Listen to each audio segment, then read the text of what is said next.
Wala nang maraming paligoy-ligoy pa, diretso sa punto na. Maiksi lang ang komentaryo, pero diretso sa punto. Maraming kuro-kuro, may tiwali, may totoo. Dito, sa puntong diretso tayo. Punto, diretso. Mga kabunyog, mga kababayan, grabe pala talaga kasi ang mga nasirang proyekto, mga palpak, mga na proyekto doon sa distrito ni Congressman Leandro Liveste, first district ng Batangas. Binisita niya yon, in-inspection niya, talagang nabantag, grabe, grabe talagang kapalpakan na talagang sira-sira. Kaya siguro pinipilit ng district engineer, nag-ipon siguro ito ng pondo galing sa mga kontraktor na suhulan, i-bribe si Congressman Leandro Liveste. Grabe, ha? Mga ano ito, sa mga barangay ng Nasugbo, Lian, Tuy, Balayan, Calaca at Lemery. Yun. Mamaya ipapakita natin ang mga pictures. O yan, mga kabunyog, in-inspection ni Congressman Leandro Ligarda Liveste, itong batang congressman na ito, na yung mga flood control project sa kanyang nasasakupan na distrito sa Batangas. Ay ang dating congressman doon, yung mga dinastiya ng Ermita, ay di ba yung dating secretary, executive secretary nung panahon ni Gloria Arroyo, si Eduardo Ermita, yung anak noon, dating congresswoman doon. Tapos yung manugang niya, na asawa ng anak niya, si Eric Buhain, naging congressman din doon. O yun, itong mga Ermita, marami silang mga proyekto doon. Siguro yung mga party list din. At saka yung mga senador. Ang nag-i-implement doon yung district engineer.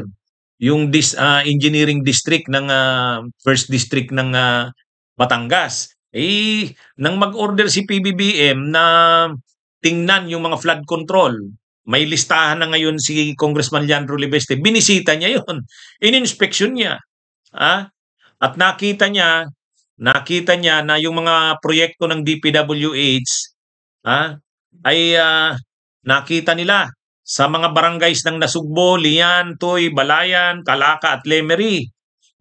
Kabilang dito ang mga nasirang flood control project sa mga ilog ng Lian, Paliko, Binambang at Pansipit na kamakailan lamang natapos, at alam nyo kung ilan ang halaga? Mahigit 1 billion pesos.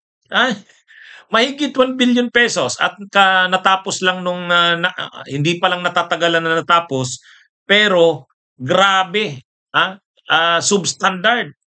Sira-sira na. Nag-collapse na yung mga flood control projects. Bumisita rin si Congressman Leandro Liveste sa Jukno Highway, isang mahalagang daan para sa mga taga-Calaca at Lemery na nasira ng bagyong Krising. Kahit kagagawa pa lamang ito, in-inspeksyon ni Congressman Leandro Liveste ang mga gawang kalsada na agad ding nasira ng mga bagyo.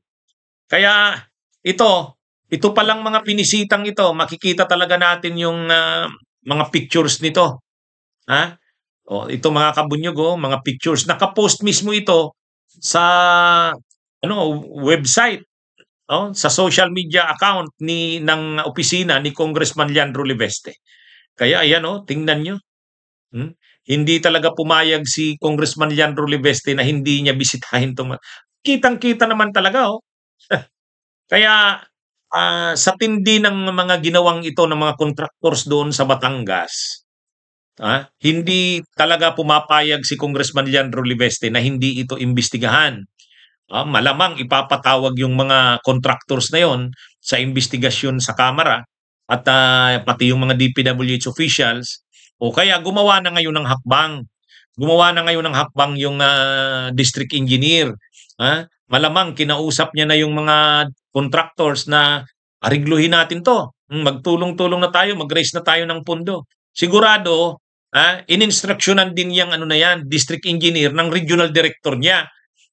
Kasi pag nakarating yan at nakarating yan sa central office ng DPWH at lalo na pag nakarating dun sa opisina ng presidente sa Malacanang, talagang bibisitahin yan. Pag binisita na naman yan ni PBBM, magiging laman na naman yan ng mga national news. Kaya gumawa talaga ng paraan yung district engineer noong Friday, pumunta siya doon. Doon daw mismo sa opisina ni Congressman Leandro Libeste, sa Taal. Pumunta daw doon. Pagpunta doon, yun, tinangkayatang suhulan, i-bribe si Congressman Leandro Libeste. Kaya lang, inintrap na. Inintrap na ng mga autoridad, nakumpiska mula dito ang halagang 3.1 million. Pero yung 3.1 million na yun, ano lang yun? Parang inisyal lang. Talagang kaya daw nilang magbigay hanggang 320 million. Ayon sa mga balita. Grabe, umaabot sa ganun. Sa bagay, talagang masyado nang matindi kasi yung ginawa. O tingnan nyo yung mga pictures. Tingnan nyo yung mga pictures. Masyadong matindi. Talagang napaka-substandard naman ang ginawa. Kaya ito, gustong sanang arigluhin. Kaya lang hindi umubra. Unang-una, hindi naman napakayaman naman ng congressman na yun, ni Leandro Libeste. Napakayaman. Ay pamilya ba naman ng Libeste yun? Ang ina niya si Loren Legarda pa. Ang father niya yung dating governor, si Antonio Libeste.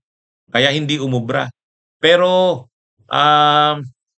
talagang nakita kasi ng district engineer siguro ng DPWH, seryoso si congressman. Talagang i-expose yung mga nakita niyang kapalpakan sa mga flood control projects at iba pang infra projects sa kanyang distrito. Kaya inagapan niya sana, inaariglo niya sana, wala, hindi umubra. I would like to take this opportunity to set in perspective what is the issue. It is not a single incident of attempted bribery. It is not a single incident last Friday. That is the issue here. The real issue here is the substandard projects of DPWH, which we have been investigating for the past weeks or months, in fact. As this is not about the amounts that have been mentioned in the media about the incident last week. It is about whether the public is getting its money's worth on the supposedly over 1 trillion pesos that has been spent on flood control projects. And the case that should be being discussed is more than just an incident with one official of DPWH. It is why in this particular project, the public paid for 15 meters and only got 4 meters. Which raises the question, in the 1 trillion pesos of flood control projects that we paid for, how much worth did we actually get? Bunyog, bunyog, halikan na kasama ka. Bunyog, kapag buklod ay may pag-asa. Luzon, Visayas, Mindanao, isa ang pananaw. Sa bagong Pilipinas ang bunyog isisigaw. Bunyog,